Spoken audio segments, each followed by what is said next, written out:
Go ahead, Yaad. What's a simple way you do dawah? What is a simple way to do da'wah? Do you guys all know what da'wah is? Huh? Da'wah is when you see somebody doing something bad, you tell him that this is bad. And when you see somebody missing something good, you tell him that you're missing something good. I'll give you one example and that can lead you to others. At school, for instance, there are some boys and girls who are leaders by nature. They were born to be leaders. We spend plenty of time at school. If you are in a school where you stay there until almost 3 or 4 p.m., that means there is at least one prayer during the day that you spend while you are at school, right? Many people do not care the least because even the parents did not tell them what to do. So they would wait until they come home and pray it with Asr or whatever. But other boys and girls who are created to be leaders would talk to the principal, would talk to the parents' council that we would like to take a break so that we can pray. And I have seen some students like that. This is a da'wah method, and it is very easy, and it will show that you are a different person. You are a creative person. You are a person who really cares. So now I have many of my students who would pray Jumu'ah in Jama'ah in the school. And one of them would give a speech, and the school would support that and would give them a space or a room so that they can offer their prayer. This is just one example. What if you've seen one of your friends, Muslim friends, that being influenced by others, maybe smoking, maybe taking drugs, maybe having an affair with a girl? The number one, you need to spend some quality time with this person to remind him with what's right and what's wrong. And if it doesn't work, do not say it is none of my business. You need to discuss this with your parents and find the most proper way to inform their parents. But isn't this will be like telling on others? Yes, but it is for their good sake. Because sometimes when somebody is doing something bad, he or she does not recognize this is bad and it will destroy them. So it can be very helpful to them. Next. What's your name? Tariq. Okay. How about if somebody is doing bad things? And if you say that's bad, if the person didn't listen, what do you have to do? Am I responsible for it changing the whole universe? No. But everybody is responsible to do his or her duties, to fulfill their duties. You do your best and you say this is right or this is wrong.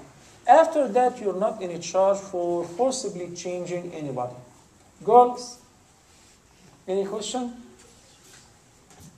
You've got a few more minutes. Tfaddali.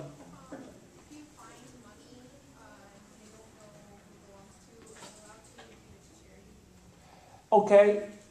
With regards to lost and found, Islam teaches us that if you find something valuable, you have to declare it. Of course, you have to be smart enough to know how to declare it here, or otherwise you can put yourself in trouble with the law. So that's why you need to consult with your parents what to do. Like when I found this money and I wanted to hang an ad, they said, "Are you crazy?" I said, "What's wrong? I'm doing something good." They said, "You know what will happen? Some dude would come and say, 'Oh yeah, this money, and guess what? It was not only 1,000, it was 10,000, and now you're liable.'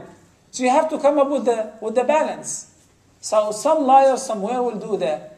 So you have to understand that there is a way to do it.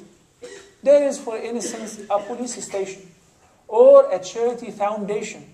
Or by the end, if we cannot find out who owned this money or who lost it, you can deposit it in the charity box in the masjid, or for any fundraise, for any project that's useful for the community, but it is not yours. Okay? Next.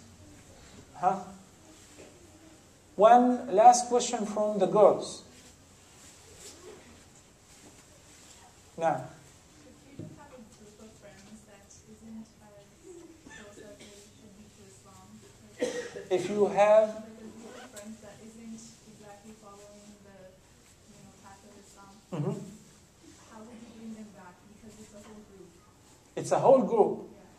Number one, if we're riding in a boat and somebody rocked the boat and everybody fell in the water, do you think that you can save everybody on the boat? Can you? No.